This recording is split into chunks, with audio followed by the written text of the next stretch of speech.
Hi, and welcome to Astro Bites for Friday, the 20th of September, 2024. So let's see what the astrology says for the day, and then we will have our word for the day. But first of all, we've got some quite challenging aspects today, but that doesn't have to be a good thing. Remember, challenges actually push us to grow. And the first challenging aspect I want to talk about is Mars in Cancer. Mars in Cancer is squaring the South Node and Lilith. Now, Lilith, as you know, in Libra, by the way. So Mars is in Cancer, which is all about home and family, and Libra is all about balance and harmony and relationships. So there's an element here of something to do with home and family and relating. Now, Lilith, I think, can represent the shadow side of the divine feminine. And that kind of, this feels like the assertive mother or mother archetype or figure that is saying, listen, I do have experience on this particular subject, whatever the particular subject is. You may not like what I've got to say, but I do actually know what I'm talking about. And it's through the constructive conversations that can come from this Mars square the South Node and Lilith. Remember, the South Node is what we bring in. It's something from the past that's to do with balance and harmony in relationship that needs to be resolved. Lilith is putting some kind of veil over everything, some kind of shadow, something we're not seeing clearly. And Neptune, that is in Pisces retrograde, is in exact opposition to the Sun in Virgo today. So we've got this pull and this tension between Neptune that wants to dissolve everything and the Sun that is shining her light or his light and spreading good fortune, spreading good feelings. In Virgo, spreading mindfulness and healthy thinking. Neptune is making us doubt that what we thought we knew is true with this opposition. And Mars squaring Lilith is really making us doubt that what we thought we knew about someone else or the other is true. So it's kind of a little bit challenging. But what we have to do is look for how we grow through this energy. If you remember yesterday's word, which was serendipity, where is the serendipity in this chart? Well, I would say part of it comes from the moon in Taurus now, sextiling that Mars in Cancer, saying, hey, it's okay, because the moon is in the third house. Talk to some friends about it. Get some balance. Remember, Lilith is in Libra. Get some balance. Get a trusted kind of opinion from someone else to help you see clearly. Because yesterday it felt like things were clear and you could see what was at the bottom of the murky, muddy pond. And today it feels as something's disturbed the peace in the still waters and made it feel a little bit unsettled again. And so the moon in the third house of communication in Taurus is talking about value, self-worth. Remember your value. Remember, as the feminine, remember all the feminine energies watching this video, let's put it that way, you have a shadow. That is your Lilith side. Every male energy has a divine feminine energy as well, with a Lilith aspect, a shadow aspect to it. So collectively, we all have this divine feminine shadow aspect. Mars in Cancer is asking us to be proactive. The moon in the third house in Taurus is saying, know your worth, speak your truth.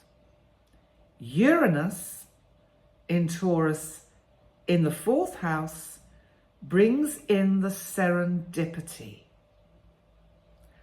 as it trines the sun in Virgo, being helpful to that energy, in turn trining Pluto in the 12th house of Capricorn, transforming what you know to be true into a much more equally based and agreeable solution to any of the issues and problems you have arising in your life right now. Okay, let's move on to our word for the day. Well, I found yet another very interesting word, and this one is samsara. I love that word. And this is a Sanskrit term referring to the cycle of birth, death, and rebirth. So samsara is a word that prompts reflection on the cycles of life. So you see how we've had this similar theme. I'm trying to get us all the time to come back in to the present moment, to live in the now and live our best life in the now, to not wait anxiously for something to come, for someone to come, for an email to come, for a message to come. We have to stop that kind of behavior and stay in the present moment and wait for the serendipity and embrace samsara, which is a concept in Hinduism, Buddhism, and Jainism, referring to the cycles of birth, death, and rebirth. It is the endless wheel of life that encompasses suffering and impermanence. If you think of the tarot, if any of you are familiar with the tarot, you've got the card that is the Wheel of Fortune. The Wheel of Fortune indicates nothing is permanent, everything is in a constant state of change. You know, there is a certainty in life. I think there are three certainties in life. One is we pay taxes. One is we die. And the other is nothing stays the same because everything changes. Buddha said, the world is afflicted by death and decay. That was a bit what I was saying yesterday. But the wise do not grieve, having realized the nature of the world. So this quote, reflects the understanding of samsara's inherent suffering and the wisdom that arises from recognizing its impermanence. So true, isn't it? And then somebody called Sogyal Rinpoche said, samsara is mind turned outwardly, lost in its projections. Nirvana, oh, there's another good word for us, is mind turned inwardly, recognizing its true nature. So it contrasts the restless nature of samsara with the peace found in recognizing one's inner essence. I don't know if you remember, but there was a Lao Tzu quote I gave a few weeks ago, which is, man follows the laws of earth. Earth follows the laws of heaven. Heaven follows the laws of the Tao.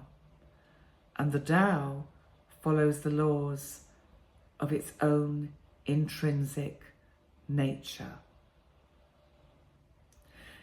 Then we have another quote by someone called Pema Chodron, and it's, samsara does not tend toward peace because it is founded on ignorance, craving, and aversion. It cannot lead to a truly happy and peaceful experience. And this is a reflection on how the cycle of samsara is rooted in suffering due to human desires and ignorance. So what that tells us is we have to rise above samsara. Buddha then said that the world indeed is like a dream, and the treasures of the world are an alluring mirage, like the apparent distances in a picture. Things have no reality in themselves, but they are like heat and haze. That was Buddha, and illustrates the illusory and transient nature of samsara. This is like the sign of Pisces, when I was talking about the waters becoming clear, crystal clear, so we can see the bottom, and the riches at the bottom of the ocean. And then something disturbs it, and all the sand is mucked up, and so it becomes cloudy again. So samsara would belong to the sign of Pisces. And we have another one by the Dalai Lama, which is, in the cycle of samsara, there is neither escape nor peace until we understand the roots of our suffering. Well, that's what we have to do in psychotherapy. If we understand why we feel like we do, if we understand the traumas that we have inadvertently suffered growing up, and some of them are quite unconscious and unmeant, we can have had a very happy upbringing, but they still scar us because, as I've said before, no parent gets it right. And Shanti Deva said, in the stream of life and death, there is no refuge other than awakening. And that highlights the true freedom from samsara lies in spiritual awakening or enlightenment. And finally, we have, as long as you remain caught in the cycle of existence, peace will elude you. And that was Swami Vivekananda. And it's about finding true peace, isn't it? Samsara has a connection to suffering, ignorance and illusion. That's like Neptune in Pisces. And the path to liberation is actually through wisdom and spiritual awakening. This is the sign of Aquarius and Uranus. So there we go. That's our word for the day. I hope you find it thought-provoking for your day ahead. And I'm going shopping in Malta today. Well, I'm recording this on Tuesday, the 17th. So when this is out, I'll be in Malta, having a coffee somewhere and looking at the shops. And it's the first time I've done this since I had back surgery. I am so super excited about it. I'm not going to be samsara-ish about this. I am going to be waiting for serendipitous events to happen. Please remember to like, comment and subscribe.